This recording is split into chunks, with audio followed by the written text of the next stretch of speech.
जय गणेश दोस्तों, कैसे हैं आप सभी लोग। एक बार फिर से सभी का बहुत बहुत आभार कि आप लोग फिर से आए हैं अपना समय निकाल के मेरा ब्लॉग देखने के लिए। शुरू कर लेते हैं आज का वीडियो। तो सुबह की शुरुआत हो रही है। नाश्ता अभी जो बन रहा है ये है आलू की कचौड़ी। तो आलू की कचौड़ी की रेसिपी की रिक्वेस्ट बहुत पहले एक बार आई थी और उसके बाद से कुछ ऐसा संयोग हुआ कि बना ही नहीं पाई। मतलब मैं बन ही नहीं पाई घर में आलू की कचौड़ी। तो अभी आज बन रही है। और सीरियसली मैं आपको बताऊं तो अभी भी मुझे इतना ज़्यादा टाइम नहीं था कि मैं अच्छे से डिटेल से सब कुछ शूट करती, क्योंकि देखिए नवरात्रि चल रही है और थोड़ा सा और दिनों की अपेक्षा ज़्यादा टाइम लग जाता है पूजा पाठ में और सारी चीज़ों में। तो वो रह गया है। अब मैं किसी दिन बहुत अच्छे से डिटेल से शेयर करूंगी। फिलहाल मैं यहाँ पे लगा रही हूँ आटा, और आटे में नमक और अजवाइन डाल के थोड़ा सा ढीला ढीला आटा मैं इसका गूंथती हूँ। मतलब जैसे नॉर्मली क्या करते हैं लोग कि आटे वो जो स्टफिंग होती है आलू की उसमें नमक डालते हैं, मैं आटे में नमक डालती हूँ और इसी में अजवाइन भी डाल देती हूँ, तो थोड़ा सा डाइजेस्ट करने में भी इजी रहता है। और ढीला आटा लगाती हूँ इसका, जिससे कि जब ये बिले तो कचौड़ी जो है अच्छे से फूलें और फटे ना बिल्कुल भी। इसके अलावा जो आलू की स्टफिंग बनेगी उसमें सिर्फ आलू मैश करती हूँ बॉईल किया हुआ, और उसमें जाता है ढेर सारी अदरक ग्रेट करती हूँ और कुटी हुई जो लाल मिर्च होती है पिसी हुई वो डालती हूँ बस। उसके अलावा मैं उसकी स्टफिंग में कुछ भी नहीं डालती, क्योंकि उसके अलावा अगर कुछ डाल भी दो जैसे हरी मिर्च वगैरह ये सारी चीजें, तो फिर जो कचौड़ी है ना वो फटती है, इसलिए फिर मैं नहीं ऐड करती हूँ कुछ भी चीज। बस अदरक डाल दो अच्छे से तो बढ़िया सा फ्लेवर आ जाता है। अब उसमें अदरक पड़ा हुआ है, आटे में अजवाइन पड़ी हुई है, तो थोड़ा सा डाइजेस्ट करने में भी इजी रहता है। और जो ये अपना आलू है उसको बॉईल करते समय बस थोड़ा सा ध्यान ये रखना होता है कि आलू जो है एक्सेस में बॉईल ना हो, मतलब बहुत ज्यादा ओवर कुक ना हो। ठीक ठाक जितना मतलब बॉईल होना चाहिए। से आलू बॉईल ज्यादा देर कर दो तो फट जाते हैं ना, वो वाली चीज नहीं होनी चाहिए। अच्छे से बॉईल हो और बहुत ज्यादा ओवर कुक ना हो, बस ये शर्त रहती है। तो अगर आपकी जो आलू ठीक से बॉईल हुए रहते हैं, ना ज्यादा ना कम, तो उससे जो स्टफिंग है वो बिल्कुल परफेक्ट बनती है। और जब स्टफिंग परफेक्ट बनती है, आटा आपका अच्छा सा लगा हुआ है बढ़िया सी कंसिस्टेंसी का, तो सवाल ही नहीं होता कि आपकी कचौड़ी बेलने में या तलने में फटे। अच्छा, ये आटा लग गया। इसके बाद बस जो है स्टफिंग रेडी होगी और बनेगा बूंदी का रायता। तो ये नाश्ता रहा। और इसके बाद लंच में मतलब हम तो मैं और जो मेरी ननद है, ननद उनका जो मेरी जो सिस्टर लॉ है उनका तो व्रत रहता है। नवरात्रि का वो पूरा टाइम व्रत रखती है 9 दिन। और जो मतलब मेरे हस्बैंड हैं, हम दो तो नहीं खाने वाले। बस जो है मेरी सासू माँ और मेरी बेटी लंच करेगी दिन में, तो उनके लायक बस थोड़ा सा दाल चावल बनेगा और कुछ नहीं बनेगा। अच्छा, ये जो व्लॉग है बहुत लेट हो गया। और एक्चुअली सारे के सारे जितने भी व्लॉग्स हैं मैंने बैक टू बैक एडिट करके रखे हुए हैं, लेकिन बरेली शहर में किसी कारणवश जो है इंटरनेट की सुविधा बंद कर दी गई थी फिलहाल 2-3 दिन के लिए। और अब जाके जो है इंटरनेट लास्ट नाइट 12 बजे की बात खुला है। तो उसके बाद जो है मैं ये वीडियोस जो मैंने एडिट करके रखी हुई थी ये सारी की सारी अब मैं पोस्ट करूंगी एक एक करके। और यहाँ तक कि थंबनेल भी नहीं बन पा रहा था क्योंकि नेट नहीं चल रहा था, तो जो ऐप है वो भी काम नहीं कर रही थी। तो अभी जो है जितने भी हैं इसलिए थोड़े थोड़े लेट हो गए हैं सारी जो वीडियोस हैं। इससे पहले जो लास्ट वाला वीडियो गया था फेस्टिवल्स की तैयारी से रिलेटेड, जो मैंने कुछ बातें शेयर की थी आपके साथ, वो आप लोगों ने बहुत पसंद किया। और अगर नहीं देखा है तो उसे जाके देख लीजिएगा, क्योंकि अभी फेस्टिवल्स बिल्कुल आने ही वाले हैं। आने वाले क्या हैं, चल ही रहे हैं और आगे भी लगातार आने वाले हैं। तो बहुत हेल्प मिलेगी अगर आपने वो वीडियो नहीं देखा है तो उसे जाके देख लीजिए। अच्छा, इसके बाद जो है ये रायता बनाया बूंदी का। और जो आलू है बॉईल करके मैंने बाहर टेबल में रख दिए थे फैन के नीचे, जिससे कि थोड़ा जल्दी ठंडे हो जाएं। और वैसे भी आलू जो रहते हैं थोड़ा सा ठंडे हों और हल्के से ड्राइड हो, तो जो है किसी भी तरीके की अगर आलू की स्टफिंग बनानी हो तो बहुत अच्छी बनती है, चिपचिपी नहीं रहती है। मतलब आराम से आप आटे में भरोगे तो बहुत आराम से बिलेगा जो रोटी या कचौड़ी या पराठा जो भी है, और फटेगा नहीं बिल्कुल भी। तो वैसे तो मैं आलू ज्यादातर ग्रेट कर लेती हूँ जब कचौड़ी बनानी होती है, लेकिन आज जो है ये आलू थे मतलब बहुत अच्छे से बॉईल हुए थे, बिल्कुल भी इनमें मॉइस्चर नहीं था और ना ही इनमें किसी तरीके का कहना चाहिए वो चिपचिपापन था। तो फिर मैंने इसको हाथ से ही अच्छे से फोड़ लिया आलूओं को और अच्छे से मसल लिया हाथ से ही। और उसके बाद बस इसमें अदरक डाली बहुत ढेर सारी, और जाएगी इसमें कुटी हुई लाल मिर्च, तो ये स्टफिंग रेडी हो जाएगी।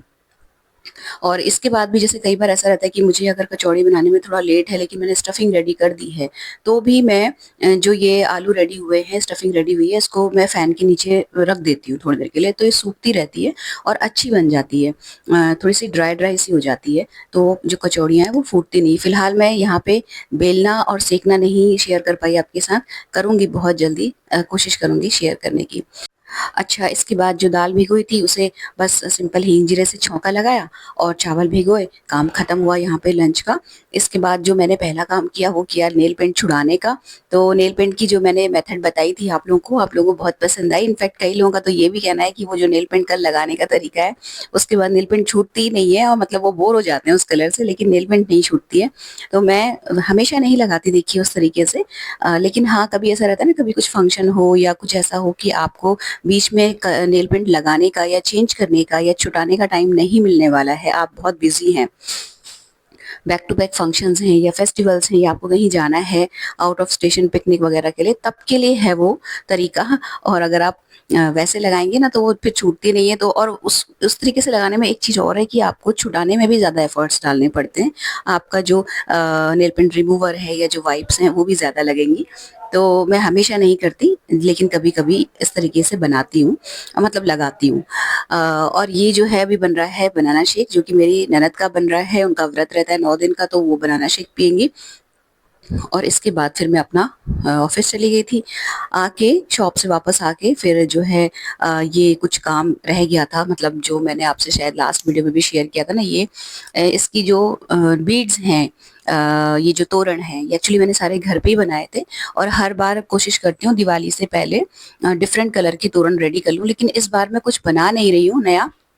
जो भी रखा हुआ है घर में उसको देख रही हूँ, अगर यूज करने के लायक है, ठीक ठाक है, तो उसी को मैं वापस से रीयूज करूंगी, उसको थोड़ा सा ठीक ठाक सा मेकओवर करके उसका। और अगर नहीं है, बिल्कुल बेकार हो गया, तो फिर उसे हटा दूंगी। लेकिन कुछ नया ना तो मैं खरीदने के मूड में थी और ना ही मैं बनाने के मूड में हूँ, क्योंकि ऑलरेडी मैं एक प्रोजेक्ट पे काम कर रही हूँ जो कि क्रोशिया का मैं बना ही रही हूँ, आपके साथ शेयर बीच बीच में करती रहती हूँ। तो इसको फिलहाल मैं किसी तरीके का इसमें कुछ भी नहीं करने वाली, लेकिन हाँ, इनको ठीक ज़रूर करना है मैंने। इनमें से कुछ ऐसे हैं जिनके जो मोती हैं वो काले पड़ गए हैं, तो वो मैं रिमूव कर दूंगी। और ये जो पॉम-पॉम्स हैं ये सारे ओके हैं, क्योंकि ये घर के ही बने हुए हैं, घर में मैंने ऊन से बनाए थे, तो ये बिल्कुल परफेक्ट हैं। और ये जो तोरण है फ्रेंड्स, ये मैं धो चुकी हूँ सारे के सारे, क्योंकि अलग करने के बाद इन तो ये जो पॉम-पॉम्स हैं इनको अलग से वॉश करना और ड्राई करना बहुत मुश्किल हो जाता। तो इसी तरीके से जैसे पिरोई हुई अवस्था में ही मैंने इनको धो दिया और इनको सुखाने में भी प्रॉब्लम नहीं हुई। अब जब ये सूख गए, अच्छे से साफ हो गए, तब उसके बाद फिर मैं कट करके सारे मोती इनके रिमूव करूंगी। और सारे के सारे तोरण एक्चुअली खराब नहीं हुए हैं। ये जो ब्लू वाला मैं आपको दिखा रही हूँ ना, ये मैंने लास्ट ईयर ही बनाया था और ये ही खराब हुआ है। इससे पहले यानी कि लास्ट टू लास्ट और उससे पहले जो सालों में जो मैंने दिवाली के टाइम पे तोरण जितने भी बनाए थे, वो सारे के सारे तोरण की जो मोती हैं वो एज इट इज़ हैं, किसी की शाइन नहीं गई, कोई भी खराब नहीं हुआ। बट ये जो जितना नया है उतनी जल्दी खराब हो गया। तो इसके बस मुझे मोती जो है थोड़े से ठीक करने हैं। तो जो ये धागा वगैरह है पिरोया हुआ, इसको मैं हटा रही हूँ। जितने मोती काले हो गए, ऑक्सीडाइज्ड हो गए, उनको मैं फेंक दूंगी। और बीच बीच में जो थोड़े से चमकते हुए मोती दिख रहे हैं आपको, उनको मैं रख लूंगी। बाकी जो नीचे घंटी या जो बेल लगाई थी मैंने इनके नीचे, वो भी जो है दरवाजे के बीच में फंस फंस के टूट गई है। तो इस बार मैंने मतलब सोचा है कि अब की बार मैं जब इसको पिरोऊंगी वापस से, तो नीचे से किसी तरीके की घंटी नहीं लगाऊंगी। और अगर लगाऊंगी तो एक ही लगाऊंगी, क्योंकि दो लगाने के बाद ना, जैसे दरवाजा खोलो अंदर बाहर जाओ, तो ये कई बार दरवाजे के बीच में फंस जाता है और इस वजह से टूट जाती है बेल। और पूरा टाइम मैं यही सोचती रही कि अब ठीक करूंगी, अब ओके करूंगी, अब दूसरी बेल लगा लूंगी, लेकिन वो हो नहीं पाया। और वो देखने में बहुत बुरी लगती थी टूटी हुई बेल नीचे से। तो फिर अब मैं या तो एक ही लगाऊंगी और नहीं तो नहीं लगाऊंगी, देखा जाएगा। फिलहाल ये जितने भी मोती थे ये सब मैंने हटा दिए और ये धागे वागे सब हटा दिए। और नीचे से पहले से ही एक चादर बिछा ली थी, जिससे कि जो मोती हैं बिखर के इधर उधर ना गिरे, सब इसी में रहें, जिससे कि मुझे समेटने में जो है थोड़ा सा इजी रहे। अब ये जो मैं आपको दिखा रही हूँ, ये वाला तोरण पिंक और ये ऑरेंज वाला, ये मैंने 2 साल शायद पहले ही बनाया था। और ये जो बर्ड बीच में लगी हुई है राजस्थानी चिड़िया वाली, ये भी तभी बनाई थी। और एक्चुअली मैं हर बार भगवान जी की जब दिवाली के टाइम पे पोशाक सिलती हूँ ना, तो उसी में से जो कपड़ा बचता था उसी का मैं ये बर्ड वगैरह बना लेती थी। तो ये एज इट इज बने हुए हैं और धोने के बाद बिल्कुल साफ और नए से हो गए हैं। ये वाला जो मैं आपको दिखा रही हूँ, जिसमें ऑरेंज और रेड कलर के पॉम्पॉम्स लगे हुए हैं, ये सबसे पुराना है। ये मतलब जब मैंने सीखा था बनाना नया नया और पहली बार ट्राई किया था, ये तब का है। और तभी पहली बार मैंने ये बर्ड भी बनाई थी। तो उस टाइम पे मैंने रेड कलर की पोशाक सिली थी भगवान जी की, तो वो रेड कलर की फैब्रिक से मैंने जो है बर्ड बना ली थी। तो ये सबसे पुराना है, ये भी एज इट इज बना हुआ है। तो ये दो तो फिलहाल मैं इनको कुछ भी इनका नहीं करने वाली, ये ठीक है। जिनकी बेल टूटी है बस उनको ठीक करूंगी। और ये जो बर्ड्स हैं, बर्ड्स वाला तोरण था एक राजस्थानी चिड़िया वाला, उसके भी मोती खराब हो गए थे, तो वो भी मैंने हटा दिए।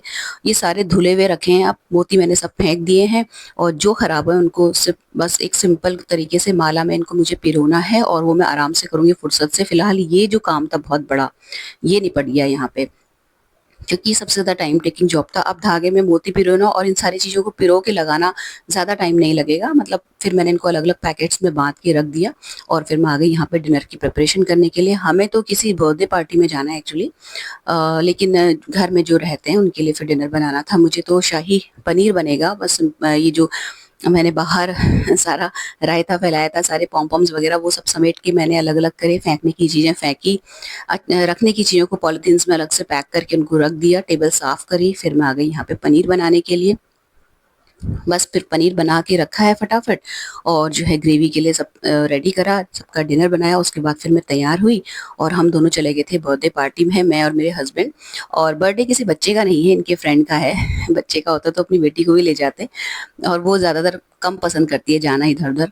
और जो है ये अपना आज जो मैंने टॉप पहना था इसका आप लिंक पहले भी माँग रहे थे, बट मुझे इसका लिंक कहीं भी मिल नहीं रहा है। मैंने ये मिंत्रा से खरीदा था, और मैंने जो है कैमरे के थ्रू भी कोशिश करी, मतलब इमेज सर्च करने की भी कोशिश करी ना, तो डिट्टो वो वाला टॉप अब मुझे कहीं भी नहीं दिखाई दे रहा है। मतलब कश्मीरी कढ़ाई वाले टॉप्स बहुत सारे दिखते हैं, कुर्तीज़ दिख रही हैं, लेकिन वो जो काफ्तान टॉप मैंने पहना हुआ था वो मुझे मिल नहीं रहा है, और मैं लगातार ढूँढ रही हूँ। जैसे ही इन होगा स्टॉक में, या जैसे ही मुझे किसी और जगह जाके मिलेगा तो मैं उसको आपके साथ ज़रूर शेयर करूँगी। पनीर के लिए आप पूछेंगे कि पनीर कैसे बनाते हैं, तो पनीर की मैंने कई बार रेसिपी शेयर करी है, और कोशिश करूँगी कि वो वाला वीडियो भी ढूँढ के मैं उसका लिंक डाल दूँ डिस्क्रिप्शन में, जिससे कि अगर आप घर पे पनीर बनाना चाहते हैं, तो आपके लिए थोड़ा-सा ईज़ी गोइंग हो जाए।